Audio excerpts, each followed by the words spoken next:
तत्त्वलोचनदायकम्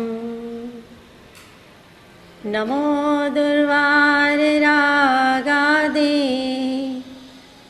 वैरिवारनिवारिणे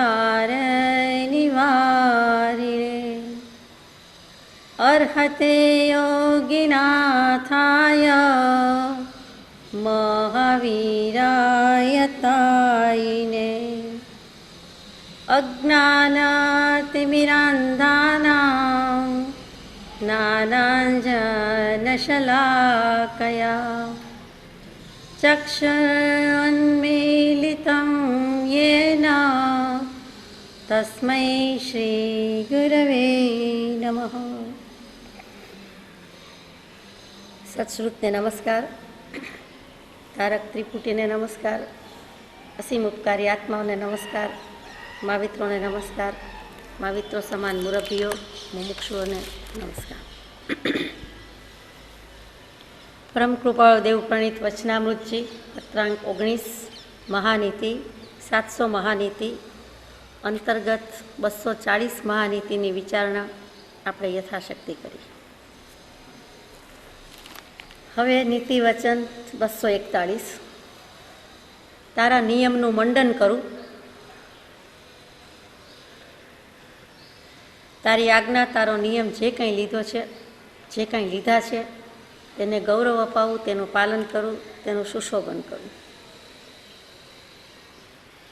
ત્યાર પછી નીતિ વચન 242 એક્સક્યુઝ મી, રસ ગારવ થવું નહીં।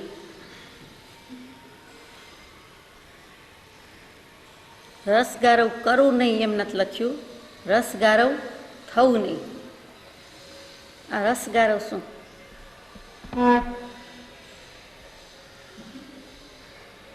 રસગારવ, વૃદ્ધિગારવ અને શાતાગારવ, આ 3 પ્રકારના ગારવ છે। આપણને એમ લાગે કે ગૌરવ જેવું લાગે છે ગારવ, ગુરુ શબ્દ પરથી જ ગારવ આવ્યું છે। એની લઘુતાની બદલે ગુરુતા એ ભારેપણું કરે છે। ગુરુ ભારે, લઘુ હલકું। તો રસમાં એટલો બધો હું લુબ્ધ થઈ જાઉં છું કે ગારામાં પડેલો, ગારો એટલે શબ્દ સમજો આપ, કાદવ કીચડ જેવું, લપસણું, ગારો, તો કે ગારામાં ખૂંચેલો કૂપેલો હાથી જેમ નીકળી શકતો નથી અથવા મહાપ્રયાસે નીકળે છે, તેવી રીતે હું પણ રસ વગેરેમાં એટલો બધો લુબ્ધ છું, લબદાયેલો છું, લપેટાયેલો છું કે એમાંથી બહાર આવવું મુશ્કેલ પડે છે, અથવા કોઈ જ્ઞાની પુરુષના બોધથી, વચનથી નીકળું તો નીકળી શકું। હવે એવો લોભ, એવો ગારા જેવું, એવું ગંદકી, એવી લુબ્ધતા શેની છે? તો કે કાંઈ નહીં ને રસની છે। તો કયો રસ હોય? તો કે ષડરસ ભોજનની વાત છે। જે કંઈ જીવને જમવાનું, આહારની સંજ્ઞા છે, એમાં જ્યારે પણ એ ભોજન માટે બેસે છે અથવા વિચારે છે તો એને એ ષડરસ ભોજનમાં એ એકદમ જ લપેટાઈ જાય છે। આ એક માત્ર ભોજનના રસની વાત થઈ। બીજા પણ કેટલાક રસ હોય છે, જીવ મુમુક્ષુ થાય તો એમાં પણ એને થોડોક રસ પડી જાય છે અને શાતામાં રોકાઈ જાય છે, એની યોગ્યતા અવરાઈ જાય છે, રોકાઈ જાય છે। બીજો કાંઈ પણ રસ, આત્માના આનંદ કે રસ સિવાયનો કોઈ પણ રસ, એટલે કે વિષયના રસમાં પણ હું ગારવ થવું નહીં, એટલે હું એવો ભારે ન થઈ જાઉં। એ રસ પીતા પીતા, એ રસ લેતા લેતા હું મોટો ન થઈ જાઉં, ખોટો મોટો ન થઈ જાઉં, ભારે ન થઈ જાઉં, રસ ગારવ થવું નહીં। કેટલું બધું કહી દીધું છે, નામ કંઈ ન લખતું એટલે બધા રસ લઈ લીધા છે। ભોજનના અને 5 ઇન્દ્રિયના, વિષયના અને કોઈ પણ સંસારના કોઈ પણ રસમાં હું ભારે થવું નહીં, મોટો થવું નહીં, એ રસગારવ થવું નહીં। કૃપાળુદેવે તો જ્યાં ત્યાં લખેલું જ છે કે સ્વાદનો ત્યાગ એ આહારનો ત્યાગ, ખરો ત્યાગ જ્ઞાની ઓળખે છે। આટલું બધું જીવા ઇન્દ્રિયને વશ કરવાનું મહાત્મ્ય છે। જે કંઈ થાય છે તે જીભથી થાય છે। જો એણે ખરેખર રસનો જય કર્યો, રસ ત્યાગ કરી લીધો તો એણે જગત જીતી લીધું। મન વશ કર્યું તેણે જગતને વશ કર્યું, અને મન વશ કરતાં પહેલાં જીવાવશ થઈ હોય, જીભ વશ થઈ હોય તો કામ થાય છે।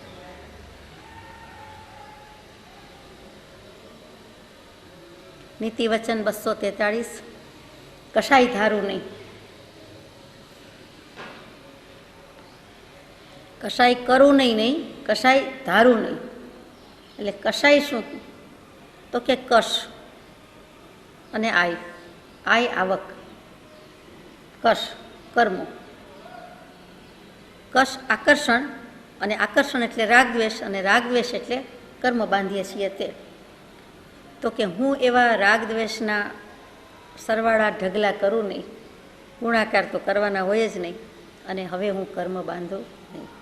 બાંધું નહીં નથી લખ્યું, કરું નહીં નથી, આ તો ધારું નહીં, નિશ્ચય કરું.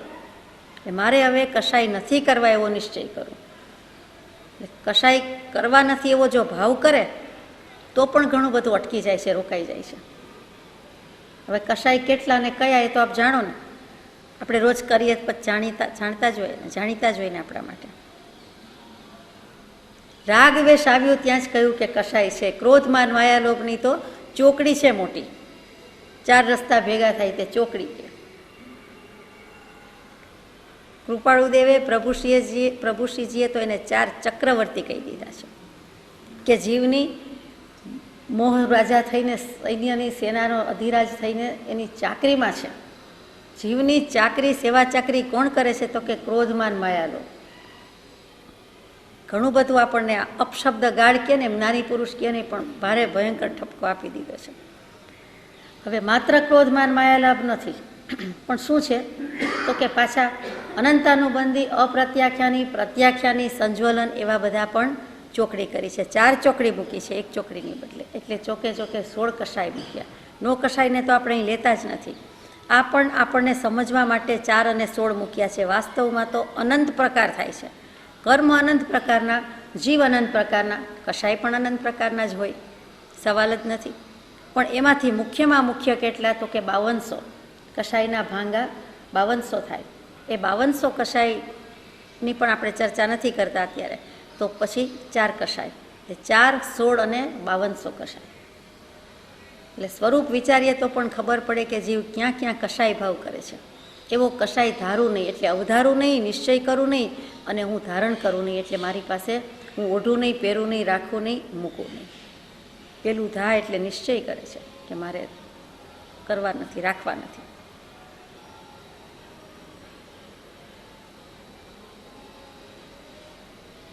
તીર્થંકર ભગવાન જેવા તીર્થંકર ભગવાન, તીર્થંકર નામ ગોત્ર ઉપાર્જન કરે આગલા 3જા ભવે. સમજવા માટે વાત થાય છે. એને પણ જ્ઞાની ભગવંતોએ, શાસ્ત્રકારોએ કશાય ભાવ કર્યો છે.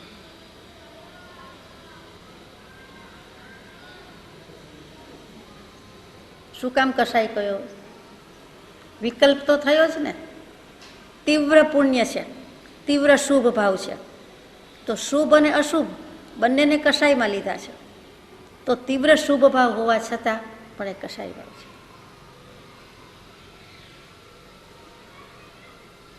બે જ વસ્તુ હોય, શુદ્ધ અને અશુદ્ધ, બે જ કેટેગરી મૂકીએ કોઈ પણ બાબતની, શુદ્ધ અશુદ્ધ, તો શુભ અને અશુભ શેમાં જાય?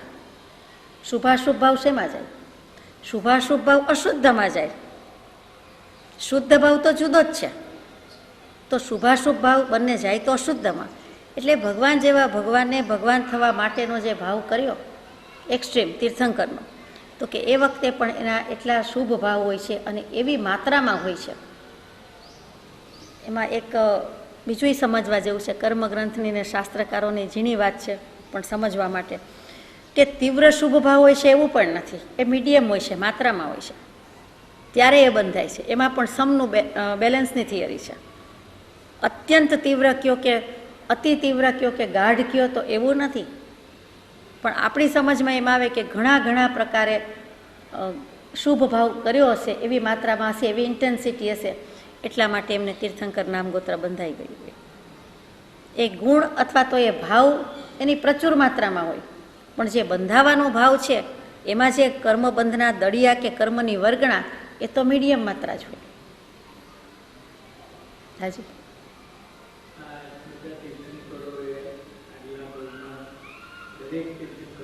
બાંધ્યું હોય ત્યારે એવો ભાવ ન હોય કે હું તીર્થંકર બનું. પણ 20 પ્રકૃતિ કહી છે, દિગંબર શાસ્ત્રોમાં 16 કારણ બતાવ્યા છે, એટલે 16 કારણ ભાવના. અને શ્વેતાંબર આમનાઈમાં 20 સ્થાનક બતાવ્યા છે. 20 સ્થાનકની ઓળી કરતા હોય છે, ઘણા 20 સ્થાનક તપની આરાધના કરતા હોય. એટલે 16 અથવા 20 કારણ બંને એકબીજામાં આવી જ જાય છે. 20માં 16 આવી જાય, 16માં 20 આવી જાય. તો એવા પ્રકારના 16 હેતુ કે કારણ છે કે એમાંથી એક પણ પ્રકારનો ઉત્કૃષ્ટ ભાવ થઈ જાય તો તીર્થંકર નામ ગોત્ર બાંધ ઓટોમેટિક જ થઈ જાય, સ્વાભાવિકપણે થઈ જાય. સવી જીવ કરું શાસન રસી એસી ભાવ દયા મન ઉલ્લસી. જગતના જીવોની કરુણા એટલી બધી વેદાઈ જાય છે કે સર્વ જીવને હું શાસનમાં રસ લેતા કરું, આત્મામાં રસ લેતા કરું, આત્માના રસ પીતા કરું. એવા ભાવથી પણ એને તીર્થંકર નામકર્મ બંધાય છે. એટલી અત્યંત શ્રુત ભક્તિ હોય તો પણ બંધાય છે. અત્યંત વાત્સલ્ય ભક્તિ હોય, આપણે સંભવનાથ ભગવાનની વાત કરી હતી, તો પણ બંધાઈ જાય. ગુરુ ભક્તિ સે લહો તીર્થપતિ પદ શાસ્ત્ર મેં વિસ્તાર હે. પ્રવચન ભક્તિ એવી હોય, ઘણા જુદા જુદા કારણો હોય. કોઈને દેહ દમન રૂપી એવો કોઈ ભાવ હોય તો એમાં પણ આવે. અભિક્ષણ જ્ઞાન ઉપયોગ હોય. અભિક્ષણ જ્ઞાન ઉપયોગ એટલે શું? નિરંતર જ્ઞાનને જ્ઞાનમાં જ રહેતા હોય, જ્ઞાનનું જ કંઈ ને કંઈ કરતા હોય, સ્વાધ્યાય જ્ઞાન ધ્યાનમાં જ રહેતા હોય, તો એ અભિક્ષણ જ્ઞાન ઉપયોગ છે. તીક્ષ્ણ નહીં, સૂક્ષ્મ નહીં, સતત નહીં, અવિરત નહીં, પણ એ બધાનો સરવાળો કરીને એક શબ્દ છે મજાનો, અભિક્ષણ. એક જ ભાવ એવી ભાવવા જાય, એક જ ભાવના ભાવી હોય તો પણ તીર્થંકર નામ ગોત્ર ઉપાર્જન થાય.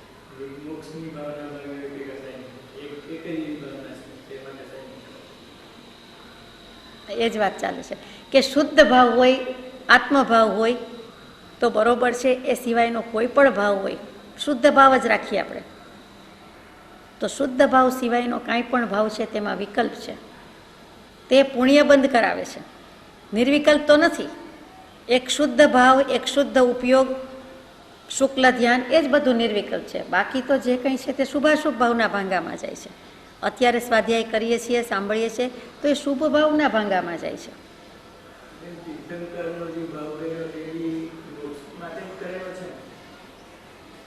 મોક્ષ માટે કર્યો છે, પણ એ વખતે એટલો ઉત્કૃષ્ટ ભાવ આવી જાય છે, અત્યંત ઉત્કૃષ્ટ, જેને આપણે કહીએ કે બધા જીવો નથી કરી શકતા.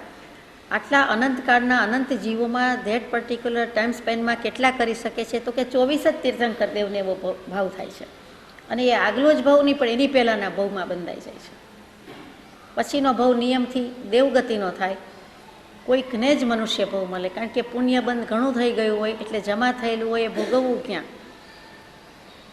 એટલે ભોગવતા ભોગવતા કેટલીક નિર્જરા થઈ જાય ને નવો ઓછો બંધાય, બહુ જ ઓછો બંધાય. એમ કરતાં કરતાં એ દેવગતિનો ભાવ પૂરો થાય અને પછી જે ભાવ થાય તે મનુષ્ય ભાવનો, તીર્થંકર દેવ તરીકેનો. એટલે આ રીતે વિજ્ઞાન કયો કે કર્મ ગણિત કયો રહેલું છે.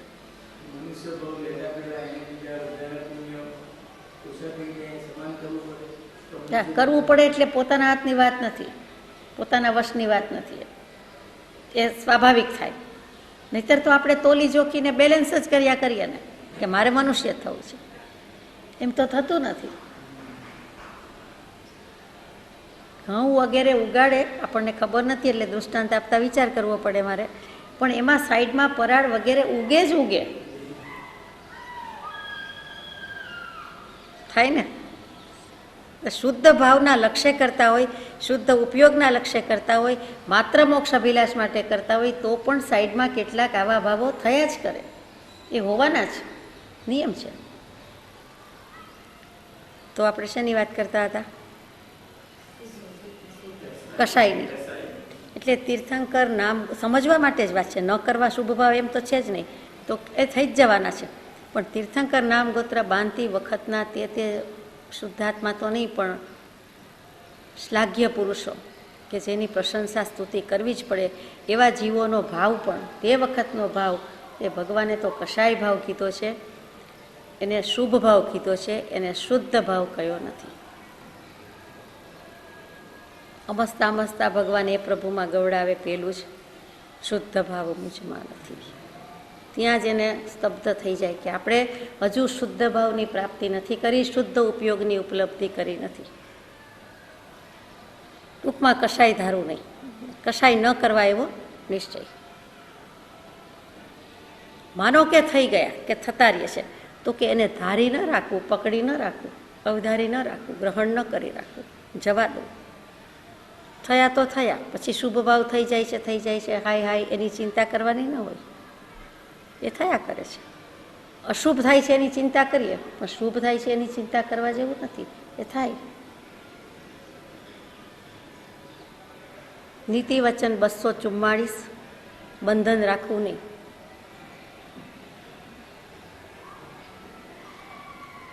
બંધન કોઈને રાખવું નથી, પણ પેલું તો સંસારને બંધન માનવું. આમાં નથી આવતું, પણ ભગવાનનું વચન છે એક જગ્યાએ કે સંસારને બંધન માનવું. સંસાર એને બંધન લાગતું જ નથી. એમ જીવ બોલે છે કે સંસાર બંધન છે, સંસારમાં પડ્યા છીએ, કૂચ્યા છીએ, પણ લાગતું હોય તો એ બેઠો ન હોય, આમ સામસામાં આપણે બેઠા ન હોય, સંસારથી ઉઠી ગયા હોય, મોક્ષ મહેલમાં હોય, મોક્ષમાં માલતા હોઈએ. એટલે સંસારમાંથી હજી ઉઠ્યા નથી. એ બંધન રાખવું નહીં. કયા બે મોટા બંધન છે? તો કે સંસાર જ બંધન. તો કે સંસાર એટલે છે શું? તો કે રાગ વત્તા દ્વેષ, રાગ અને દ્વેષ એ બંધન છે. રાગ અને દ્વેષ શા માટે થાય છે? તો કે જ્યાં ત્યાં બધે મેં બંધન કરેલા છે. જીવને મુખ્ય મોટા બે બંધન છે. કૃપાળુદેવ 195 પત્રમાં લખે. પેલા 4 પ્રતિબંધ મૂક્યા છે. કયા 4 પ્રતિબંધ મૂક્યા છે? પહેલામાં પેલું સ્વજન સંબંધી આવે છે, બીજો લોક સંબંધી આવે છે, પછી દેહાભિમાન રૂપી વિકલ્પ આવે છે, બંધન આવે છે, અને ચોથું આવે છે તે સંકલ્પ વિકલ્પ રૂપી બંધન આવે છે. Excuse me. એ 4 પ્રતિબંધ કયા છે કે બંધન કયા છે? બંધન કયા છે? પત્ર મુખપાઠ હોય એટલે આપણને કહે 4 બંધન લખ્યા છે. એ 4 બંધનમાં 2 બંધન પૂર્વકૃત કર્મના આધારે છે. એટલે આપણે બહુ એમાં પુરુષાર્થ કરી શકતા નથી, થોડો થોડો થઈ શકે છે. પણ 2 બંધન કે 2 પ્રતિબંધ એવા છે, આપણા હાથની વાત છે, આપણા પુરુષાર્થની વાત છે. સંકલ્પ વિકલ્પ કરવા પડે એવું નથી. સંકલ્પ વિકલ્પ ટાળી શકાય છે, નિવારી શકાય છે, ઓછા કરી શકાય છે, નિર્મૂળ કરી શકાય છે. દેહાભિમાન રાખવું પડે એવા કોઈ આપણા કર્મ નથી. હું દેહ છું એમ કાંઈ આપણે કર્મ લઈને એવા આવ્યા નથી કે હું દેહ છું એમ કહેજો કે બોલજો કે ગોખી રાખજો. હું દેહ છું, હું આવો દેહ છું, હું તેવો દેહ છું, અને બીજા બધા જીવો પણ દેહાદિક સંબંધોથી છે, તે આવા છે, તેવા છે, એ કંઈ પૂર્વથી લઈને આવ્યા ન કહેવાય. એ આપણા હાથમાં છે. બધાની સાથેના સંબંધો બંધાઈ ગયા છે પૂર્વમાં, પણ હવે ભાવ કરવો એ દેહનું અથવા દેહાદિક સંબંધનું અભિમાન રાખવું કે વર્તવું એ આપણા હાથની વાત છે. એટલે દેહાભિમાનરૂપ બંધન 100% આપણા હાથમાં છે. જો એમ ન હોય તો મોક્ષ ક્યારેય ન થાય. દેહાભિમાનરૂપ બંધન અને સંકલ્પ વિકલ્પરૂપ બંધન જો આપણા પુરુષાર્થની બારી ન ખોલીએ, આપણા પુરુષાર્થની ચાવી ન ફેરવીએ, અને ભાવનું સ્વાતંત્ર્ય હોવાથી આપણને મોક્ષ સુલભ છે. નહીંતર મોક્ષ ક્યારેય કોઈ જીવનો ન થાય. સ્વજન વગેરે પૂર્વકૃત છે એટલે લઈને આવ્યા છીએ. દેહ અને દેહાદિક સંબંધો સગાવાલા માતા પિતાથી જ શરૂઆત થાય કે જ્યાં જન્મ્યા, અને પછી બીજા જન્મ્યા કે બીજે જન્મ્યા છે, કે માતા પિતાના જે સ્નેહી વગેરે છે, એ આપ્તજનો, સ્વજનો, પરિવાર એ પૂર્વકૃત છે એટલે આવ્યું છે. બરાબર. પછી બીજો લોક સંબંધી, એ લોક વ્યવસ્થા એવી છે, સમાજ વ્યવસ્થા એવી છે, તો એમાં પણ આપણને એમ થાય છે કે જગતને રૂડું કેટલુંક તો દેખાડવું પડે. થોડુંક ઓછું દેખાડશું પણ થોડુંક તો થઈ જાય. લોકસંજ્ઞા, લોકલાજ એ પણ છે. એમાં આપણો પુરુષાર્થ ચાલે છે, પણ 100% નહીં. દેહાભિમાન અને સંકલ્પ વિકલ્પ એ બે એવા છે કે સંપૂર્ણપણે પોતાના વશની વાત છે. કરવું હોય તો કરે, ન કરવું હોય તો ન કરે. લોક પ્રતિબંધમાં હજી કહેશે કે દુનિયા શું કહેશે, લોકો શું કહેશે, કે કોઈ આવ્યું છે તો આવો તો કહેવું પડે, બેસો કહેવું પડે, ત્યાંથી શરૂ કરો. પણ સંકલ્પ વિકલ્પમાં આવો અને બેસો કહેવાની કોઈ જરૂર નથી. આવ્યા તો આવો, પણ ભલે આવે ભાગો. ચકલીને માળો કરવા દેવાની ના છે. ચકલી માથા પરથી ઉડી જાય ત્યાં સુધી વાંધો નથી. જેટલી વાર ઉડવું એટલી વાર ઉડે, જો કે ગમે નહીં. એટલે આપણે વારંવાર ઉડતી હોય તો કાઢી જ મૂકવાની છે. સંકલ્પ વિકલ્પ વારંવાર આવતા હોય તો નથી જ કરવાના, સતત આવતા હોય તો નથી જ કરવાના. તો જેમ ચકલી ગમતી નથી, ઉડતી ચકલી આપણા જ માથા પર, હજી તો માથા પર કહ્યું છે, નહીંતર આપણી આજુબાજુ ફરે. તો પ્રદક્ષિણા કરતી એવું લાગે તો એમ થાય કે ભાઈ હવે તારે શું છે, તો સંકલ્પ વિકલ્પને પણ કહેવા જેવું છે કે તમે કાંઈ નહીં મારી પ્રદક્ષિણા કરો છો. બહુ સમજવા જેવો એમાં બોધ છે કે માથા પર બેસવા દેવા નથી, અને એ આપણા હાથની જ વાત છે, 100% હાથની વાત છે. જ્ઞાની પુરુષોએ કરી બતાવ્યું છે, કઈ બતાવ્યું છે, અને આપણે સમજી શકીએ એવી વાત છે કે નિર્વિકલ્પ સ્વરૂપ થવાય છે અને તો મોક્ષ થાય છે. એટલે બંધન રાખવા નથી, રાગદ્વેષ કરવા નથી, સંસાર જોઈતો નથી, અને આ 4 પ્રતિબંધ જોઈતા નથી, બંધન જોઈતા નથી. અને એના જ અનુસંધાનમાં 194, 95 પછી તરત જ 196માં પત્રમાં પ્રભુશ્રીજીને જ ઘણું કરીને લખાયું છે કે મું કરીને બાંધી દીધું છે, મૂકી દીધું છે, ખાલી જગ્યા આપણા પૂરવા માટે રાખી છે કે મુનિપણે રહેવું પડે છે. તે એટલે મુનિપણે રહેવું પડે છે, મુનિ વેશમાં રહેવું પડે છે, તેવા પરમ પૂજ્ય પરમોપકારી પ્રભુશ્રીજી લઘુરાજ સ્વામીને કૃપાળુદેવ લખે છે. જીવને મોટા 2 બંધન છે, જીવને 2 મોટા બંધન છે, સ્વચ્છંદ અને પ્રતિબંધ, એમ કૃપાળુદેવ લખ્યું છે, શબ્દશઃ બોલાય છે. બસ કહી દીધું. એ જ વસ્તુ પ્રભુશ્રીજીએ બ્રહ્મચારીજીને કહી કે મોજા પહેર્યા છે, પ્રતિબંધ છે, તો મોજા પહેરીને લાકડાની પાવડી કે ચરણ પાદુકા એ કંઈ પગમાં જાય નહીં, પહેરી શકાય નહીં, અથવા તો ટચ થાય ત્યાં નીકળી જાય, ચાલી તો શકાય જ નહીં, ફાવે જ નહીં. તો એવી રીતે જ્યાં સુધી મોજા એટલે ત્યાં પ્રતિબંધ છે કે પ્રતિબંધ છે જીવને ઘરના વગેરેનો કે કોઈનો પણ સ્વજન વગેરેનો, ત્યાં સુધી પ્રભુશ્રીજીની સત્પુરુષની સેવામાં રહી શકાય નહીં. એટલે બંને પુરુષોએ કરી બતાવ્યું, કઈ બતાવ્યું છે. કૃપાળુદેવે તો કર્યું ને પ્રભુશ્રીજી બ્રહ્મચારીજીએ પણ કર્યું. ટૂંકમાં આપણે બંધન રાખવું નથી. આપણને એક નાનામાં નાનું બંધન ગમે નહીં, એક નાનામાં નાના જંતુને પણ જો પૂરાઈ જાય, એટલા એરિયામાં એ પૂરાઈ ગયું હોય, બારી પાસે, બારણા પાસે, નાની ડબ્બી પાસે, ડબ્બા પાસે, ગમે ત્યાં કોઈ પણ નાની જગ્યામાં, તો એ માખી, બીજું કોઈ જંતુ ન દેખાય તો એને ઉડ કરે છે, સતત ચંચળતા હોય, મચ્છર જેટલી જ, મચ્છર કરતાંય વિશેષ. અને એને જવું જ હોય, પહેલો ચાન્સ મળે, મચ્છર એવો નથી પણ માખી તો છે જ, અને બીજા કેટલાક જંતુ, કે એને ગમે તેમ કરીને મુક્ત થવું છે. અને મચ્છર વગેરે પણ કોઈ પણ જંતુને મુક્તિ તો જોઈએ જ છે, આઝાદી તો ગમે જ છે, સ્વતંત્રતા તો ગમે જ છે, તો આપણને ગમે એમાં નવાઈ નથી. નીતિવચન 245 અબ્રહ્મચર્ય સેવું નહીં. બ્રહ્મચર્યના પાલનનો મહિમા તો ઘણીવાર આપણે વિચાર્યું, તો કે હવે અબ્રહ્મચર્ય પણ સેવવું નહીં. બીજી રીતે કાન પકડ્યા છે કે બ્રહ્મચર્ય પાળે ન પાળે, સંપૂર્ણ પાળે, શુદ્ધ પાળે ન પાળે, તો કે અબ્રહ્મચર્ય સેવવું નહીં. બની શકે ત્યાં સુધી અબ્રહ્મ સેવન કરવું નહીં. કેમ કે એક જ વખતના સંયોગમાં, સંભોગમાં જો 2 થી 9 લાખ જીવોની હિંસા થતી હોય તો એ કરવા જેવું છે, પોતે પોતાને પૂછવા જેવું છે. જેને જન્મે જૈન હોય અથવા તો શબ્દો આવા કાને પડ્યા હોય, મુમુક્ષુ થયો હોય, એને તો સંસ્કાર જ થઈ ગયા હોય કે એક પાણીના ટીપામાં આટલા જીવ, હું ચાલું છું તો જીવ હિંસા, બોલું તો જીવ હિંસા, કંઈ પણ કરું તો જીવ હિંસા, ગેસ કરું તો જીવ હિંસા, રસોઈ કરીએ જમીએ તો જીવ હિંસા, પંખાની હવા ખાઈએ તો જીવ હિંસા, તો પલે પલે સમય સમયે કાર્ય કરીએ જીવ હિંસા જ છે. તો જેમાં નથી થઈ શકતું એમાં તો કરવું પડે છે, એ નિરૂપાયતા છે, પણ કેટલીક હિંસા તો કરવા જેવી છે જ નહીં. બ્રહ્માનું દૃષ્ટાંત યાદ આવ્યું. બ્રહ્મ ઉપરથી બ્રહ્મા, દેવ કહેવાય, ઋષિ કહેવાય.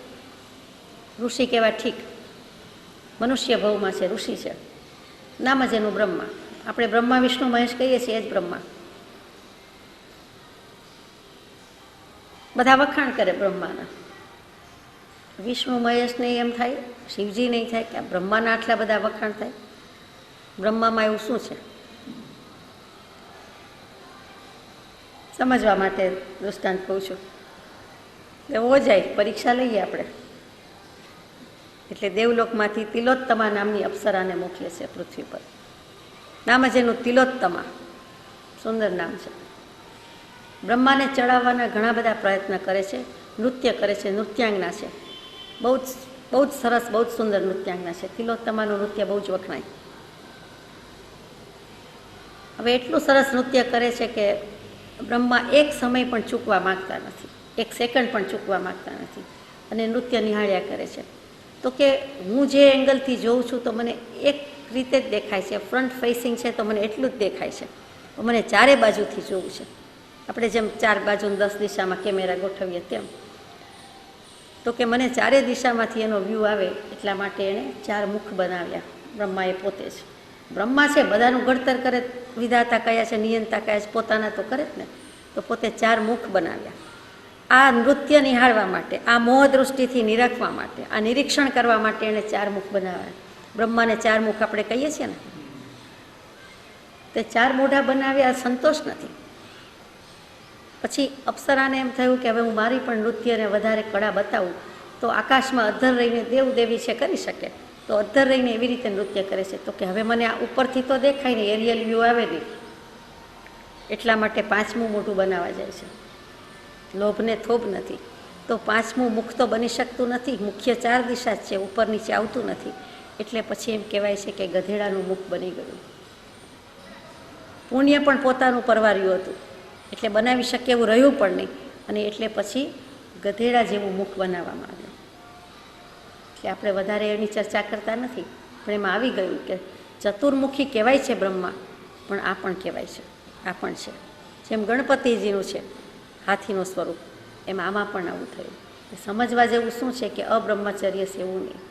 આટલો જીવને સેવનમાં કોઈ દિવસ સંતોષ ન થયો એમ પણ વિચારવા જેવું છે કે અનંતકાળમાં આ સ્પર્શેન્દ્રિય કેટલી વાર ભોગવી હતી જ, કેટલું બધું કર્યું, તેમ છતાંય એનો કોઈ દિવસ આનંદ કરતાંય સંતોષ જ નહીં.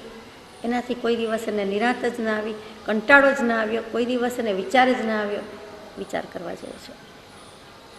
પાત્રતા માટે મોટામાં મોટું સાધન હોવાથી આ વ્રતનો મહિમા જ્ઞાનીઓએ કોઈ પણ શાસ્ત્રમાં, કોઈ પણ ધર્મમાં અપરંપાર ગાયો છે. હિન્દુ ધર્મમાં, હિન્દુ શાસ્ત્રોમાં રાતર પૂર્વાપર અવિરુદ્ધતાના પ્રમાણ ઓછા હોવાથી થોડુંક ઊણું ઉતરે છે. એટલે કેટલીક વખત આ વ્રતનો મહિમા આવશે, કેટલીક વખત બિલકુલ એથી વિરુદ્ધ આવશે કે સંતાન પ્રાપ્તિ હોય, પુત્ર હોય તો જ કલ્યાણ થાય, તો જ એને મોક્ષ ગતિ મળે, તો જ એને દેવગતિ મળે, વગેરે વગેરે. ત્યાં શાસ્ત્ર જુદું પડે છે, ત્યાં તત્વધારા, વિચારધારા બિલકુલ જુદી થઈ જાય છે. ત્યાં સંસારને, સંસારની પ્રવૃત્તિઓને ઉત્તેજક બોધ છે. જ્યારે જીનાગમમાં કોઈ પણ જગ્યાએ જાઓ, પરમ કૃપાળુ દેવના બોધમાં ક્યાંય પણ લ્યો તો પૂર્વાપર અવિરુદ્ધ છે. નીતિવચન 246 આત્મ પરાત્મ સમાન માનું. કૌંસમાં 2 લખ્યું છે, 2 રીતે વિચારવાનું છે. આત્મા પોતાનો આત્મા, પરાત્મ સમાન માનું એટલે અપ્પા સ્વ પરમ અપ્પા, પોતાનો આત્મા એ જ પરમેશ્વરનો આત્મા છે, પરમાત્મા છે. આત્મામાંથી જ પરમાત્મા થવાય છે, આત્માથી જ પરમાત્મા થવાય છે, આત્મામાં જ પરમાત્મા થવાય છે, આત્મા વડે થવાય છે. એ ષટકારક છે, એ બધું આવે છે કે સર્વ જીવ છે સિદ્ધ સમ, જે સમજે તે થાય. એટલે હું મારા આત્માને પણ પરાત્મા સમાન માનું કે પરમેશ્વર છે. આપ કહેવાના છો કેવી રીતે પરમેશ્વર કહેવાય? તો કે ગુણથી, લક્ષણથી કંઈ આપણા આત્મામાં ને ભગવાનના આત્મામાં કોઈ ભેદ નથી. અજ્ઞાની જ્ઞાનીમાં ભેદ બાહ્ય દેખાવનો નથી કે શિંગડા પૂંછડા વધારાના હોતા નથી, કે જ્ઞાનીને કાંઈ વિશિષ્ટ મુગટ હોતા નથી, કે વિશિષ્ટ કપાળ વગેરે ઇન્દ્રિય હોતી નથી, પણ ફરક જુદો છે. તો એવી રીતે પણ સર્વ આત્મા, આ તો મનુષ્યોની વાત થઈ, પણ દેવોના હોય કે નરકના હોય કે જીવજંતુ હોય કે કોઈ પણ, તો કે બધા જ જીવમાં આપણે આત્મદૃષ્ટિ રાખીએ તો આત્મા પરાત્મા સમાન માનું. અહીંયા સમદૃષ્ટિ નથી કીધી, પણ પરમાત્મા સમાન, કે હું પણ મોક્ષે જઈ શકું, પરમાત્મા થઈ શકું. તો કીડી જેને જોઉં છું, માખી મચ્છર જેને ઉડાડું છું, એ પણ જઈ શકે. કયો જીવ ક્યારે આગળ જાય છે ખબર નથી. અને એને પણ આપણે નથી કહેતા બધામાં ભગવાન જુઓ, સર્વત્ર ભગવાન છે. તો બધાને જળ વસ્તુમાં ભગવાન જોવા છે, ગાદી લાદીમાં ભગવાન જોવા છે, જળમાં ભગવાન જોવા છે, પણ જીવતા જાગતા મનુષ્યો બેઠા હોય એમાં ભગવાન જોવા નથી. કે ચલો દરેક જીવ પરમાત્મા સમાન છે, એવી રીતે પોતે પણ પરમાત્મા, પોતાનામાં પણ પરમાત્મા તત્વ રહેલું છે અને બીજા જીવમાં પણ પરમાત્મા તત્વ રહેલું છે. પરમાત્મા થવાની યોગ્યતા છે. લોકશાહી છે, જૈન ધર્મ, વિતરાગ ધર્મ, લોકશાહી, બધા બધું થઈ શકે છે. Choice is yours.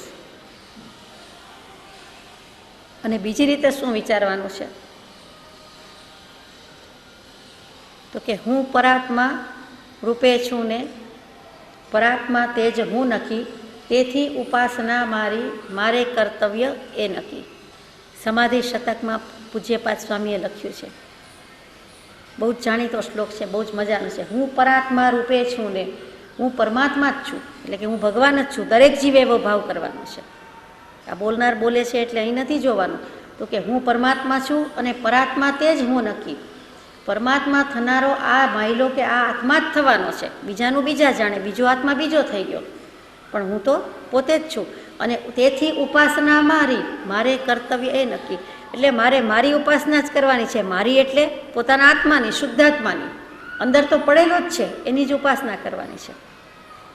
વ્યવહાર સે હે દેવજીન નિશ્ચય સે હે આપ. વ્યવહારથી ભગવાન પરમ કૃપાળુ દેવ જીન ભગવાન બધાનું શરણું પકડ્યું છે, પણ નિશ્ચયથી તો પોતાને પોતાનું જ શરણ છે. એટલે તો આપણે બોલીએ છીએ કે અનન્ય શરણના આપનાર એવા શ્રી સદગુરુદેવને અત્યંત ભક્તિથી નમસ્કાર. એટલે પોતાને પોતાનું શરણ પકડાવ્યું છે. તો હું પરાત્મા છું, તેથી ઉપાસના મારી, મારે કર્તવ્ય એ નક્કી. પછી કહી દીધું કે હવે કર્તવ્ય છે, હવે મંડી પડ, હવે કરવાનું બાકી છે તે મંડી પડને કરવા, એમ લખે છે. એટલે એ કરવાનું છે. એટલે શું થઈ? બે વાત થઈ કે બધા જીવમાં પણ પરમાત્મા દૃષ્ટિ છે, પરમાત્મા પદ લેવાની શક્યતા યોગ્યતા છે, માટે એને પરમાત્મા ગણો, અને સાથે સાથે હું પણ પરમાત્મા છું. નહીં સમજાયું? સમજાયું. એ ક્યારે બોલી શકે? તો કે બહિરાત્મ દશામાંથી જીવ અંતરાત્મ દશામાં આવે, સમ્યક દૃષ્ટિ થાય, ત્યારે એમ કહે કે હા, હવે હું પરાત્મા છું અને મારે મારી જ ઉપાસના કરીને પરમાત્મા પદની પ્રાપ્તિ કરવાની છે.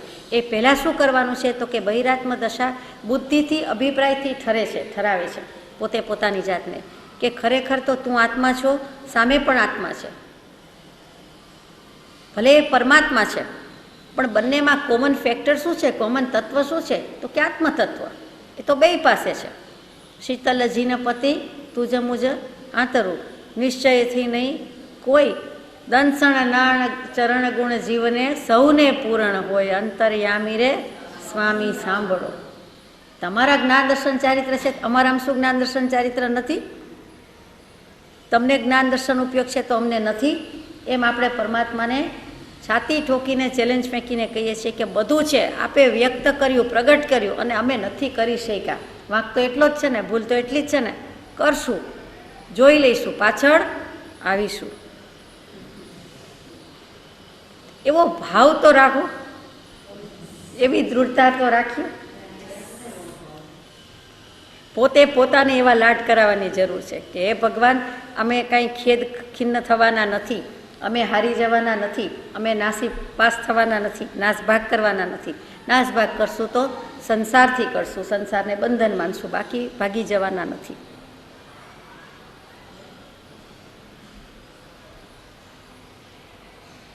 બીજું પણ થાય, બે રીતે મૂક્યું છે. એટલે પર એટલે પરાયો પારકો.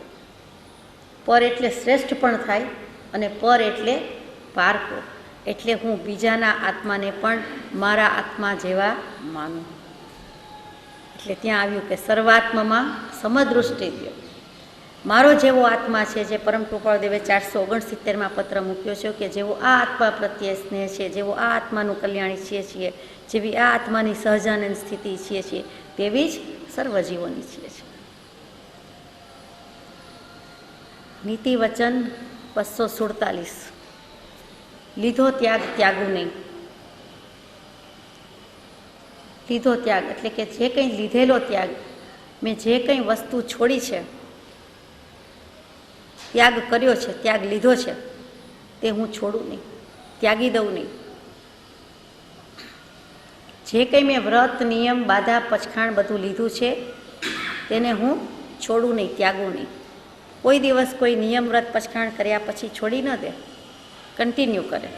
અને ત્યાગે નહીં એટલે ભાંગે પણ નહીં. અહીંયા તો ત્યાગે નહીં કહે છે. કોઈ દિવસ લીધેલો ત્યાગ કોઈ છોડે નહીં. છોડે? સમાજમાં કોઈ વાર સંભળાય કે પછી સર્વસંગ પરિત્યાગ કર્યો હતો, દીક્ષા લીધી હતી, પણ પછી છોડી દીધું. દરેકના કારણ, સંયોગ, નિમિત્ત જુદા હશે, પણ કોઈ દિવસ સંઘ સમક્ષ અને સર્વજ્ઞની સાક્ષીએ લીધેલા વ્રત, નિયમ, ભગવાનની સાક્ષીએ, કૃપાળુદેવની સાક્ષીએ, કોઈ પણ સત્પુરુષની સાક્ષીએ લીધેલા વ્રત, નિયમ ક્યારેય તોડાય નહીં, ભંગાય નહીં. તો કે લીધો ત્યાગ ત્યાગું નહીં. હવે કેટલાક જીવો ત્યાગ બે રીતે લે, એટલે દેશ ત્યાગ અને સંપૂર્ણ ત્યાગ. અંશે ત્યાગ લીધો હોય, અને ઘણાએ પૂર્ણપણે લીધો હોય. કેટલાકે મર્યાદા પૂરતો લીધો હોય કે 1 વર્ષ માટે, કેટલાકે 6 મહિના, કેટલાકે આજીવન લીધો હોય, કેટલાકે 5 વસ્તુનો ત્યાગ કર્યો નિયમ લીધો હોય, કેટલાકે 2 વસ્તુનો, કેટલાકે 25 વસ્તુનો, એ બધું હોય એ આપણે જાણીએ છીએ. એમાં એક વસ્તુ વધારે કે કેટલાક જીવો સિંહવૃત્તિથી ત્યાગ લે અને પાડે, એટલે શૂરવીરતાથી લે, ભાવથી લે, ઉલ્લાસથી લે અને ઉલ્લાસથી પાડે, એને સિંહવૃત્તિ કહેવાય. કે ગમે તે વિઘ્ન આવે પણ ઓવરકમ કરી જાય, એની સામે ઝઝુમે અને પાડે જ પાડે. તો કે સિંહવૃત્તિથી નિયમ ત્યાગ લે અને સિંહવૃત્તિથી પાડે. કેટલાક જીવો શિયાળ વૃત્તિથી જ પાડે લીધા હોય, એટલે લુચ્ચા એમ નથી કહેવું, પણ બીતા બીતા કહેવું છે, થોડું ડરતા ડરતા. તો કે એ લે છે પણ એવી રીતે, અને એના પાડવામાં તો ઠેકાણું ન જ હોય, એ પાડે છે પણ એવી રીતે. એ તો બિલકુલ કરવા યોગ્ય નથી, વર્જ્ય છે, છોડી દેવા યોગ્ય છે, વિચારે કરવા યોગ્ય નથી. કેટલાક જીવોએ શૂરવીરતાથી ગ્રહણ તો કર્યા હોય પણ પછી પાડવામાં થોડાક ઢીલા પડી જાય, તેમાં શિયાળ વૃત્તિ આવી જાય, તો કે એ પણ કરવા યોગ્ય નથી. અને કેટલાક જીવોએ લેતી વખતે ડર, લજ્જા, શરમ, ભય બધું હોય કે આપણાથી પડાશે કે કેમ, વિકલ્પ હોય, પણ સિંહવૃત્તિથી પાડી જાય, એ કરવા યોગ્ય છે. કે બોદાશથી લીધું હોય પણ પછી સાબદા થઈને પાડે, સાવધાનીપૂર્વક પાડે, સિંહ થઈને પાડે, તો એ લીધો ત્યાગ ત્યાગો નહીં. નીતિ વચન 248, મૃષા ઇત્યાદિક ભાષણ કરવું નહીં. મૃષા શબ્દ મજાનો છે, ખોટું ન લાગે આપણને, ખોટું બોલે તો મોટું બોલતા જ ખોટું થઈ જાય એવું લાગે, ગમે નહીં ખ બોલવામાં, ને પાછું ખોટું. તો કે અહીંયા તો મૃષા એટલે સારું લાગે, વિચાર કરીને બોલવાનું થાય. ખોટું, જૂઠું, નકામું, મિથ્યા, એ મૃષા, એ વગેરે ભાષણ કરવું નહીં, એ બોલવું નહીં, પ્રકાશવું નહીં. પહેલાં પણ જૂઠની વાત આવી જ ગઈ છે, ફરી આવી એટલે કેટલો ભાર મૂક્યો છે જોવાનું છે. 10 લક્ષણ છે ધર્મના, એમાં સત્યને સ્થાન આપ્યું છે. ઉત્તમ ક્ષમા, માર્દવ, આર્જવ, સત્ય, શૌચ, સંયમ, તપ, ત્યાગ, અકિંચન્ય, બ્રહ્મચર્ય, એમ 10 ધર્મ છે. ઉત્તમ ક્ષમા પછી ઉત્તમ માર્દવ મૂક્યું, કોમળતા, નમ્રતા, પછી આર્જવ એટલે રુજુતા, સરળતા મૂકી, અને ત્યાર પછી તરત જ મૂક્યું તે સત્ય મૂક્યું છે. સત પ્રત્યે લઈ જાય કે સત્ય, એટલે ઉત્તમ સત્યને ઉત્તમ ધર્મ કયો.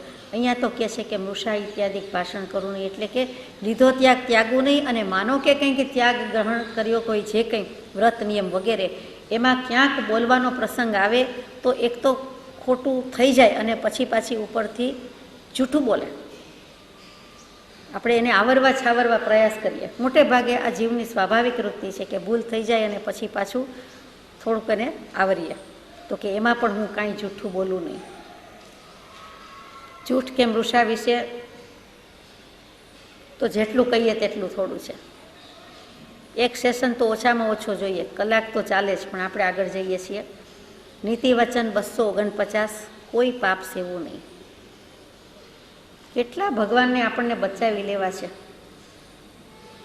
ક્યાંય મોહ દૃષ્ટિ કરવું નહીં, સ્નેહ કરવું નહીં, રાગ કરવું નહીં, પ્રમાદ કરવું નહીં, દ્વેષ કરવું નહીં, કર્મ બાંધવું નહીં, બંધન માનવું, સંસારને બંધન માનવું, બંધન કરવું નહીં, તો પછી રહેશું મોક્ષ જ હોય ને. એટલે જ્યાંથી ત્યાંથી આત્મા જે પ્રકારે આત્મભાવ પામે તે પ્રકાર ધર્મના છે તે રૂપ જીવ મોક્ષરૂપ થાય છે. તો કે કોઈ પાપ સેવું નહીં. પાપ શબ્દ જ કેવો છે, પાતયતી આત્માનમ ઇતિ પાપ, જે આત્માને આત્મ સ્વરૂપથી પાડી દે છે, આત્માને આત્માના સ્વરૂપમાં રહેવા દેતો નથી, ચ્યુત કરે છે, નષ્ટ ભ્રષ્ટ કરે છે, તેનું નામ પાપ. પાપ બીજું છે શું? ખોટું કામ કરે, ખોટું આચરે, ખોટું બોલે. આત્મા સત છે અને આ બધું ખોટું કરે એટલે પાપ. આત્માનું અસ્તિત્વ છે, સતરૂપે છે, પણ એટલું જ માની લેવાના બદલે આવો તેવો, સાચો ખોટો, સારો ખરાબ, મારી સાથે આમ, તેની સાથે આમ, આમ થયું તેમ થયું, તો એ બધું અસત, અને એનું આરોપણ કરીએ છીએ. એટલા માટે અસત થઈ જાય છે. અસત હોય અને પછી એનું આરોપણ કરે, બધું અસત છે. જો ન એટલે પાપ થઈ જાય છે. એ જો ન કરે તો પાપ નથી રહેતું. પણ શું રહે છે? આપ. આપ એટલે આત્મા. પાપમાંથી પડી જવા જેવું, પાડી દેવા પણ પ નીકળી જાય, પતનનો પ નીકળી જાય, એટલે શું રહી જાય બાકી? આપ. અને આપ એટલે આત્મા. જે સ્વભાવ વિભાવની વાત છે તે જ આવી કે પરભાવ વિભાવમાં ન જાય અને પોતે જે છે, પોતે જ્યાં છે, પોતે જે શુદ્ધ ભાવમાં છે, સ્વરૂપમાં છે, એમાં રહી જાય, એટલે આત્મા થઈને રહ્યો, આત્મા થઈને બોલ્યો, એ સ્વભાવમાં રહ્યો. જે વસ્તુ સ્વભાવ વિભાવને લાગુ પડી એ જ આમાં લાગુ પડે છે, પાપ અને આપમાં. છતાંય કેવું હોય તો મુખ્ય પાપસ્થાનક 18 કયા છે.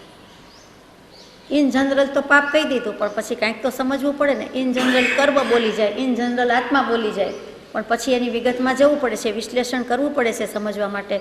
તો કે જ્ઞાની ભગવંતોએ 18 મુખ્ય પાપસ્થાનક કયા છે, પાપ ક્યાં રહે છે, પાપના સ્થાન શું છે.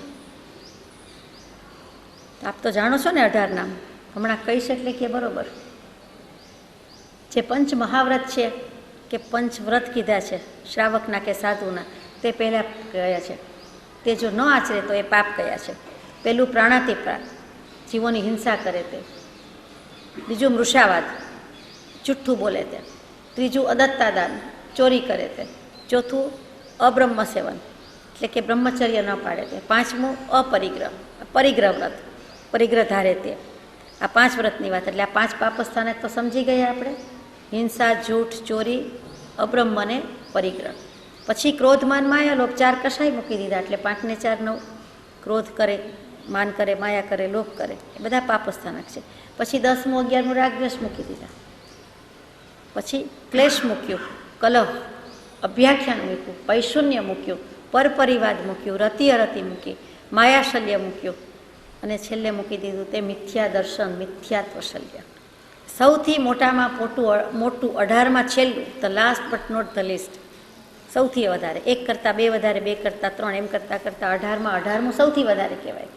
100માં 100મો નંબર કહેવાય, 50માં 50મો કહેવાય, 10માં 10મો કહેવાય, 18માં 18મો. એટલે સૌથી વધારે ભાર જેમાં રહેલો છે તે 18 પાપસ્થાનક.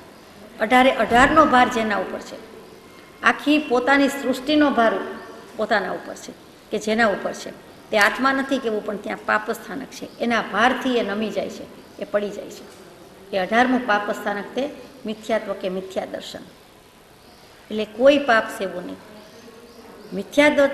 મિથ્યા દર્શન કે મિથ્યાત્વ જાય એટલે તો બધું જશે, પણ જ્યાં સુધી નથી ગયું ત્યાં સુધી નાના નાના દોષ કે પાપ નિવારવા જશે તો જશે નહીં, પણ મિથ્યાત્વ જશે તો બધું જશે. પણ એ જવા દેવા માટે પણ કેટલાક દોષ નાના મોટા જે કંઈ દેખાય છે તેનું પણ એને નિવારણ કરવાનું છે. નીતિ વચન 249 પછી નીતિ વચન 250, અબંધ પાપ ક્ષમાવું. આ અબંધ પાપ એટલે શું?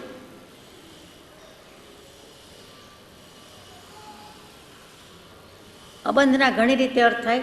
અહીંયા નિર્બંધ નથી કીધું કે જીવે પાપ બાંધતી વખતે પાછું વાળીને જોયું જ ન હોય એટલા અપરંપાર અપાર કર્મ બાંધ્યા છે, અથવા એવી રીતે બાંધ્યા છે, એવા એને નિર્બંધ કહેવાય.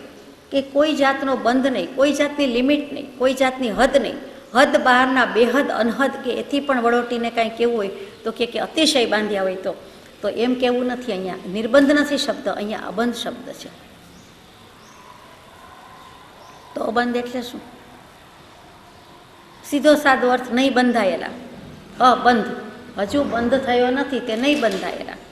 હજુ ભવિષ્યમાં કદાચ બંધાય પણ અત્યારે બાંધ્યા નથી, તો એવા પાપ જે કોઈ છે તેને અબંધ કહેવાય. કર્મ બાંધીને આવ્યા છીએ એટલે તો અત્યારે બેઠા છીએ, સંસાર છે, જન્મ મરણ છે, દેહમાં બેઠા છીએ, દેહ લઈને બેઠા છીએ.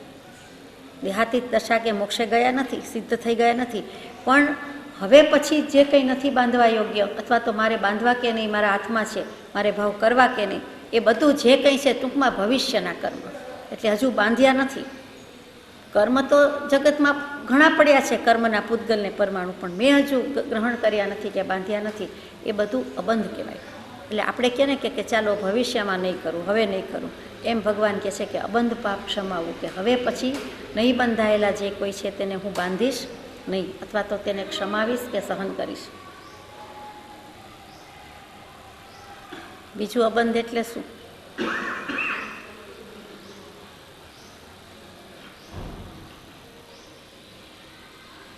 બાંધ્યા બાંધી ન શકાય એવા મજબૂત, અત્યંત દ્રઢ, અત્યંત ગાઢ, એને બાંધવા ન પડે એવા બંધાઈ જાય એવા પણ હું પાપ ક્ષમાવું. એવા ગાઢ પણ બાંધવું નહીં, અથવા હોય તો સહન કરું. મિથ્યાત્વ બંધાઈ ગયું તો કે ગાઢ મિથ્યાત્વમાંથી સહન કરીને એને મંદ મિથ્યાત્વ કરવું, અને મંદ મિથ્યાત્વમાંથી ધીમે ધીમે મિથ્યાત્વને વિસર્જન કરવું, જે કૃપાળુદેવે શીખવાડ્યું તેમ, અને પછી સમ્યક દર્શનની પ્રાપ્તિ કરો. તો કે અબંધ પાપ ક્ષમાવો. એટલે બે રીતે આપણે લીધું કે નહીં બંધાયેલા, જે ભવિષ્યમાં બંધાવાના હોય, બંધાઈ જવાની શક્યતા રહેલી છે, કારણ રહેલા છે, તો કે તે પણ ન કરવું. અને જે બાંધવાની જરૂર નથી એ અબંધ છે, આપણે નથી કહેતા કે એ બાંધી શકાય એવા જ નથી, એ બંધાઈ ગયેલા છે, મજબૂત છે, ગાઢ છે, તો કે તે પણ ન બાંધવું. અને સૌથી અગત્યનું જે સમજાય છે તે કે કર્મ પ્રકૃતિઓ અનંત પ્રકારની, મુખ્ય 8 એ કર્મ, અને એની કર્મ પ્રકૃતિ હોય 148 અથવા 158 આવે કર્મગ્રંથમાં. બાંધી શકાય તેવી કર્મ પ્રકૃતિ 148, 158. કેટલીક પ્રકૃતિ એવી છે કે એને બંધ છે પણ ઉદય નથી.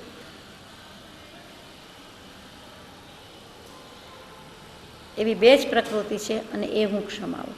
એ અબંધ પ્રકૃતિ છે. કે કઈ પ્રકૃતિ એવી છે? મિથ્યાત્વ મોહનીયનો બંધ અને ઉદય છે, પણ મિશ્ર મોહનીય અને સમ્યક્ત્વ મોહનીયનો નથી. દર્શન મોહનીયની 3 પ્રકૃતિ: મિથ્યાત્વ મોહનીય, મિશ્ર મોહનીય, સંકિત મોહનીય. તો કે મિશ્ર મોહનીય અને સંકિત મોહનીયને બંધ નથી, એટલા માટે અબંધ, અને એને હું ક્ષમાવું, સહન કરી લઉં. અને બીજું કેવી રીતે કહેવું? અશક્ત કરું, ક્ષીણ કરું, પાતળું પાડું, ખમી ખૂંદું, સહી જાઉં, વિતાવી દઉં. નીતિવચન 251. ક્ષમાવવામાં માન રાખવું નહીં. કૌંસમાં મુનિ સામાન્ય. કેટલીક વખત ક્ષમા માગવાનો ભાવ બહુ હોય, પણ આપણે માગી શકતા નથી. સામી વ્યક્તિ સુધી જઈએ, કાં જઈ શકતા નથી, જઈએ તો બોલી શકતા નથી, કહી શકતા નથી, અથવા તો આડું અવળું કહીએ, પણ જ્યાં ખરેખર દિલગીરી, સોરી થવા જેવું, કહેવા જેવું આવે, એ ક્ષમા માગવા જેવું આવે, ત્યાં કરી શકતા નથી. તો ભગવાન કહે છે કે ક્ષમાવવામાં માન રાખવું નહીં. શું કામ કરી શકતા નથી? અંશે પણ ત્યાં માન રહેલું છે, અભિમાન રહેલું છે. હવે અભિમાન મૂકીને ખમાવા તો નીકળ્યા છીએ, તો પછી માન ક્યાં આવ્યું? તેમ છતાં પણ કંઈક આડું આવે છે, તો કે એવું રાખવું નહીં. સંકોચ રહે છે, માન નહીં તો કોઈ વાર સંકોચ, શરમ રહે છે, લાજ મર્યાદા લાગે છે. સામો જીવ વધારે ગુસ્સે કરશે તો કે જોયા મોટા પાછા કમાવા આવ્યા છો, કે કંઈક એવું બને, તો કે આપણને ક્ષમાવામાં માન રાખવું નહીં. ભલે ગમે તે થાય, સામી વ્યક્તિના પરિણામ ગમે તે હોય, પણ આપણે ક્ષમાવવામાં માન રાખવું નહીં. માન અપમાનનો વિચાર કરવો નહીં, પણ ખમાવી જ દેવાનું. કેટલીક વખતે રૂબરૂ મોઢામોઢ પ્રત્યક્ષ નથી કહી શકતા, તો કે લખતા આવડે છે આપણને, આપણે લખીને પહોંચાડવું તો પણ સહેલું પડે. પણ એક વખત જીવે ક્ષમા માગીને છૂટું થઈ જવા જેવું છે. સંસારને બંધન માનવાની વાત છે, રાગદ્વેષ ઓછા કરવાની વાત છે, તો એવું કરવા જેવું છે. ઉદયન અને ચંડ પ્રદ્યોત રાજા એ મુનિના દૃષ્ટાંત નથી, સામાન્ય દૃષ્ટાંત છે. બંને રાજા હતા, બંનેને એકબીજા ઉપર ભાવ છે, અભાવ છે, બંને છે. એવા નિમિત્ત પણ મળે છે, આક્રમણ કરે છે, જીતે છે. એટલે એક જીતે છે, એક હારે છે, કેદમાં પૂરે છે. પણ પછી જ્યારે એમ કે આજે તો મારે ઉપવાસ છે, એટલે સામો કેદી જીવ છે, એને પણ મારે અન્યાય ન કરાય, એની સાથે મારે આજે દ્વેષભાવ રાખવો નથી, તો એના માટેના જે કોઈ ભાવ વિચાર કરે, એને પણ કંઈક સુવિધા આપવાનો વિચાર કરે. પછી કોઈ કહે કે એને પણ ઉપવાસ છે આજે, એને પણ એકાસનું છે, તો કે અહો આ તો સાધર્મિક છે, એને મેં જેલમાં પૂર્યા છે અને આવું કર્યું છે, તો એને તે દિવસે પોતાની સમાન જ ટ્રીટમેન્ટ મળે છે કે મારા માટે જે બનાવ્યું છે તે જ બધું તેના માટે પણ બનાવો, મળો, ભજો. સંધ્યાકાળ થાય તો જેમ નમાઝ પઢનારા ગમે ત્યાં નમાઝ પઢવા બેસી જાય, એમ યુદ્ધ પૂરું થઈ જાય. દિવસ આથમે સંધ્યાકાળ થાય અને બંને એકબીજાને મિત્ર સમાન કે પોતાના આત્મા સમાન ટ્રીટ કરતા હોય. કોઈ વાર સાથે બેસીને જમતાય હોય, અથવા તો બંને છૂટા પડી જાય, નીતિ તે નીતિ, પછી હવે ઘા કરી લઉં, એવું કરતા નથી. એવી અનીતિ સેવતા નથી. એટલું જ નહીં, પણ પોતે ન હોય પણ સામે જૈન ધર્મી હોય, અથવા તો રાત્રિ ભોજન ત્યાગી હોય, કંદમૂળ ભક્ષણ ન કરતો હોય, તો એને સારામાં સારું, ઉત્તમમાં ઉત્તમ મળી જાય એવી વ્યવસ્થા કરે છે. ત્યાં વેરભાવ ક્યાં રહ્યો? તો પૂર્વકૃત હોય, બંને રાજા થયા હોય, અને કેટલીક ટેરિટોરીની કંઈક મર્યાદા અને અધિકારને બધું આવતું હશે, એટલે લડવું પડે કે લડે, પણ પાછો સમભાવને સ્વભાવ તો આવી જ જાય છે પોતાનો, ઉદારતાનો, ક્ષમાનો. એટલે બધા ગુણિયલ જીવો હતા, એટલે એમણે પણ એ બંનેની ક્ષમા વખણાય છે. ચંડ પ્રદ્યોત ને ઉદયન રાજાની. એટલે વાત થઈ ગઈ. નીતિ વચન 252. તેમાં આપણને બોધ એ છે કે બધા એક જ કૃપાળુદેવને ભજે છે. આ ત્રણેય સત્પુરુષોને ભજનારા બધા સમસ્વભાવી છે. તો એમના પ્રત્યે મુમુક્ષુજનો પ્રત્યે કોઈ દિવસ એવા રાગ દ્વેષના કે ગમા અણગમાના કે એવા અંટસના પરિણામ આપણે ન રાખીએ. એક જ પરિવાર છે. મોક્ષે નહીં જાય ત્યાં સુધી એ પરિવાર તો હર કોઈ બાને હર કોઈ નિમિત્તે સાથે જ રહેવાનો છે. દેહાદિક સંબંધોવાળા સગા વાલા, સગા એટલા વાલા નહીં એમ કહેવાય છે. એ છૂટા પડી જશે. કેટલાક ભાવો એવા કર્યા હશે તો ભેગાય આવશે, પણ છૂટા પડી જવાના ચાન્સ છે. એના કરતાં મુમુક્ષુ જીવો ફરી ફરી મળે એવા ચાન્સ વધારે છે. નીતિ વચન 252. ગુરુના ઉપદેશને તોડવું નહીં. ગુરુનો ઉપદેશ, આજ્ઞા જે કંઈ છે એને તોડવું નહીં, એટલે કે ભંગ ન કરવું. અને બીજું શું, તો કે એ તો વ્રત નિયમ આજ્ઞામાં આવે, તોડવાનું, ભંગનું, અનાચારનું. અહીંયા શું આવે, તો કે અહીંયા 10 વૈકાલિક છે સૂત્રનું 9મું અધ્યયન વિનય સમાધિ અધ્યયનનો ઉલ્લેખ યાદ આવે કે ગુરુની આશાતના કોઈ પ્રકારે કરવું નહીં. ગુરુ તત્વનો મહિમા જે છે તે છે. ગુરુનો જે કંઈ ભાવ છે, ગુરુના ભાવ સામે શિષ્યની જે કોઈ જવાબદારી છે તે અદા કરવું. કોઈક વખત સમજવા માટે કહું કે સભામાં, ભરી સભામાં કે નાના મોટા ગ્રુપમાં ગુરુ શિષ્ય હોય, એમાં ગુરુ ઉપદેશ આપ્યો હોય અને શિષ્યને એમ થાય કે આ ગુરુ તો હવે વયોવૃદ્ધ થયા, હવે બહુ ભૂલી જાય છે, અથવા અત્યારે ક્યાંક ચૂકી ગયા, અથવા એમણે બરોબર ગાયું નહીં, એક કડી ભૂલી ગયા, અથવા તો આ સમજાવ્યું નહીં બરાબર. મારે કહેવાનું હોય તો હું આમાં ઘણું બધું સવિગત કહું, અથવા તો આમાં કંઈક હું અત્યારે ને અત્યારે ડાપણ કરું કે કંઈક મૂકું કે વધારે કહું. યાદ કરાવવાનો ભાવ જુદો છે, રેફરન્સ કાઢી આપવાનો ભાવ જુદો છે, પણ બીજું કંઈક ડાપણ કરવા જાય છે તો એમ કહેવાય કે ગુરુના ઉપદેશને તોડવું નહીં. એ કરવાની આજ્ઞા નથી. ત્યાં ઘણો બધો દોષ થઈ જાય છે. આ પ્રમાણે બેસો, આ પ્રમાણે વર્તો.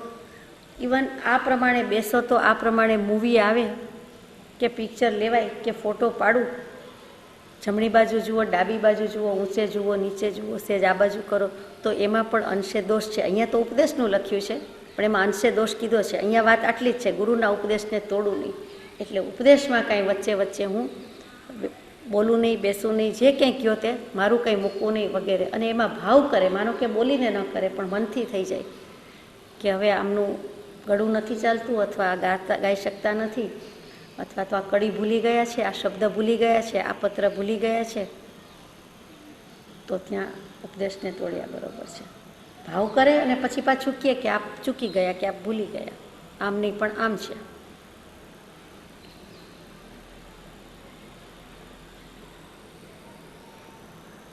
કેટલીક વખત ગુરુએ કહ્યું પણ હોય, શિષ્યની જવાબદારી પણ છે કે આ કયા પુસ્તકમાં છે, કે આ કયું છે, કે આ શું છે, તો તરત જ જેમ આપણે ઊભા થઈને બીજાને આપીએ છીએ એવી રીતે કે શોધી આપીએ, કાઢી આપીએ, યાદ કરાવીએ, લખી આપીએ, એમાં કંઈ વાંધો નથી. બાકી ગુરુના ઉપદેશને તોડવું નહીં. વાત તોડી પાડીએ છીએ એવી રીતે તોડી પડાય નહીં. નીતિ વચન 253. ગુરુનો અવિનય કરવું નહીં. અપમાન ન કરાય તો શું કરાય, તો કે વિનય કરાય. એટલે અવિનય આશાતના જે ગુરુની 33 પ્રકારે આપણે વિનય સમાધિ અધ્યયનમાં લઈ લીધું છે, અને પછી બધાને બહુ લાગી આવ્યું હતું, આપણે બહુ ઢીલા થઈ ગયા હતા, આપણે નિરાશ થઈ જાય કે આવા દોષ તો આપણે અનંતકાળમાં કર્યા જ હોય. અનંતકાળની ચિંતા કરીએ એ બરાબર છે. ખરેખર એવું કર્યું છે કે સદગુરુ તત્વની આરાધનામાં જ ભૂલ છે, એની ઓળખાણમાં જ ભૂલ છે. જ્યાં ગુરુ નહોતા માનવાના ત્યાં માન્યા છે, જ્યાં માનવાના હતા ત્યાં નથી માન્યા આજ સુધી. ગુરુ તત્વની ભૂલે જ આપણને રખડાવ્યા છે. માનો કે પ્રતિથી આવી માન્યા તો આપણે એમને પરમ પ્રેમે ઉપાસ્યા નથી, પરમ સ્નેહે ઉપાસ્યા નથી, એમની આજ્ઞા ઉઠાવી નથી, એમની આજ્ઞામાં સંપૂર્ણ રહ્યા નથી, વગેરે વગેરે. આજે પણ આપણને પરમ કૃપાળુદેવ પ્રત્યે એટલી જ પ્રતીતિ છે જેટલી પહેલાં પણ કોઈ જ્ઞાની પ્રત્યે કદાચ કરી હશે, પણ યાદ નથી તો જવા દઈએ કે ભૂલી ગયા કે ભૂલ થઈ. પણ હવે થોભી જવા જેવું છે, અટકવા જેવું છે, એટલો જ પ્રેમ પ્રતીતિ હોય. તેમ છતાં કરવા જેવું હોવા છતાં કેટલાક વ્રત નિયમ આજ્ઞા પાલનમાં આપણે રહી શકતા નથી, બધી આજ્ઞા પાડી શકતા નથી, બધી આજ્ઞા સંપૂર્ણપણે સર્વાંગ સંપૂર્ણ રીતે, યથાર્થ રીતે, તથ્ય રીતે પાડી શકતા નથી. તો આ ભવ પણ હવે પછીના ભવે આગલો ભવ જ કહેવાશે ને.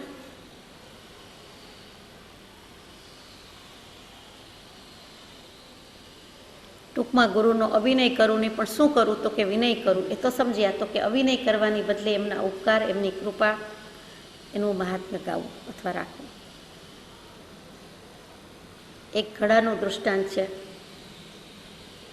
સાવ નાની વાત છે દૃષ્ટાંત એટલે, પણ ઘડો જાણે આપણને સંબોધીને કહે છે કે હે જીવો, હું તો ઘડો છું.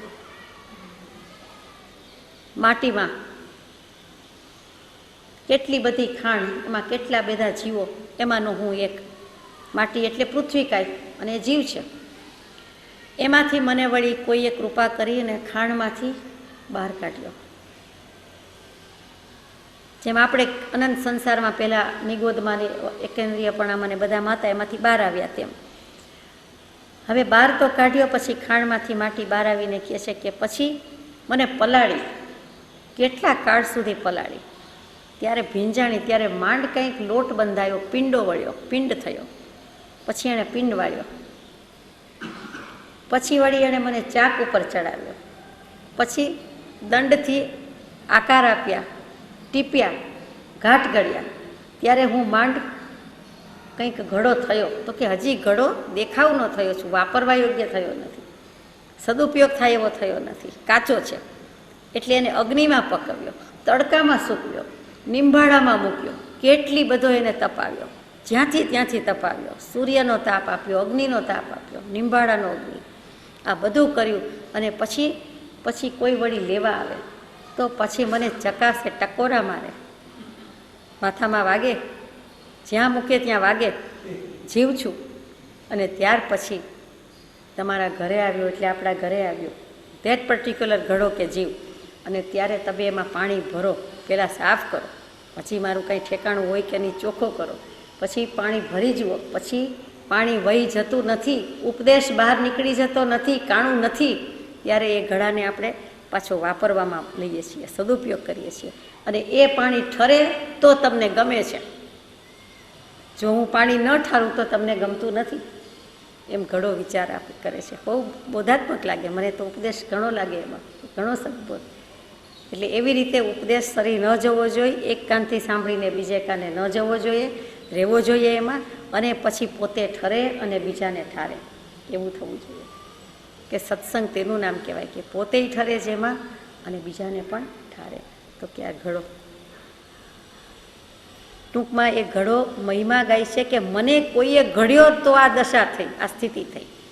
એટલે ગુરુ કારીગર સારીખા ટાંકી વચન વિચાર, પથ્થર સે પ્રતિમા ઘરે પૂજા લહે અપાર.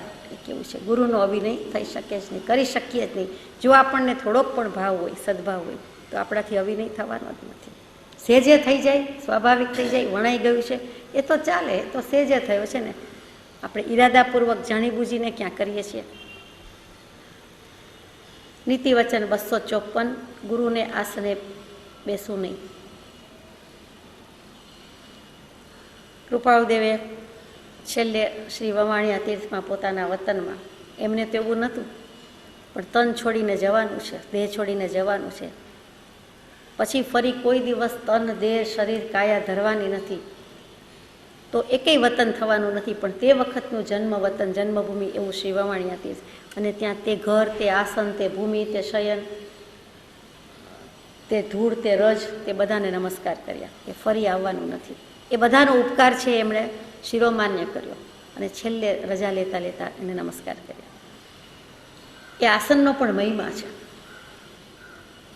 પોતે પોતાના આસનને ત્યારે નમસ્કાર કર્યા છે. આપણે હવે આસનને નમસ્કાર કરીએ છીએ, કૃપાળુદેવના, ગુરુના, ભગવાનના.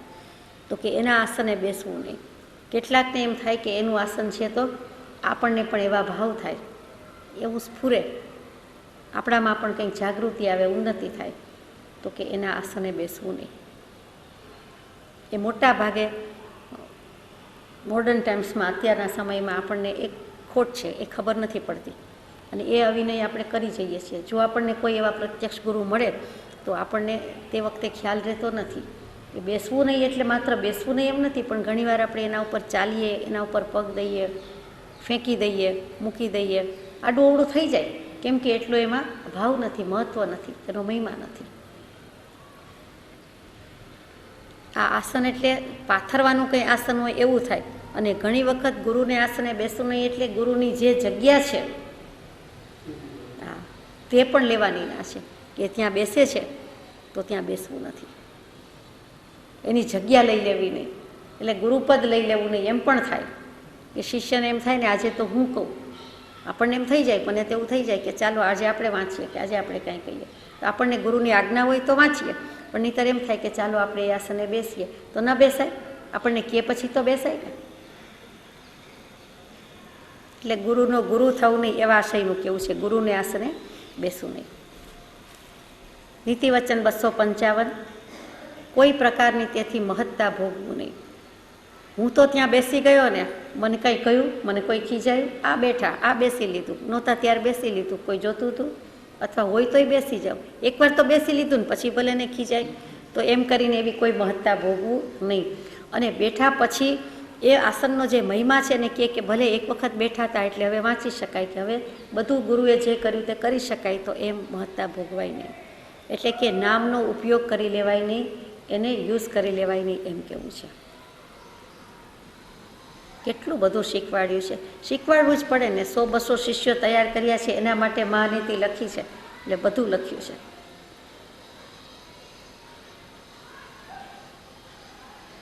એમાં આપણને ઘણો બોધ છે અત્યારના જીવોને, આપણને બધાને, અને ગુરુ થઈ બેઠા હોય એ બધાને જ, કે કોઈ પ્રકારની તેથી મહત્તા ભોગવી નહીં.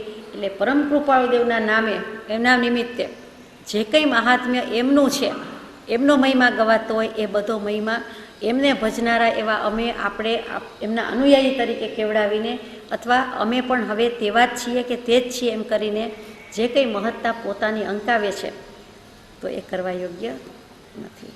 સહજાત્મ સ્વરૂપ પરમ.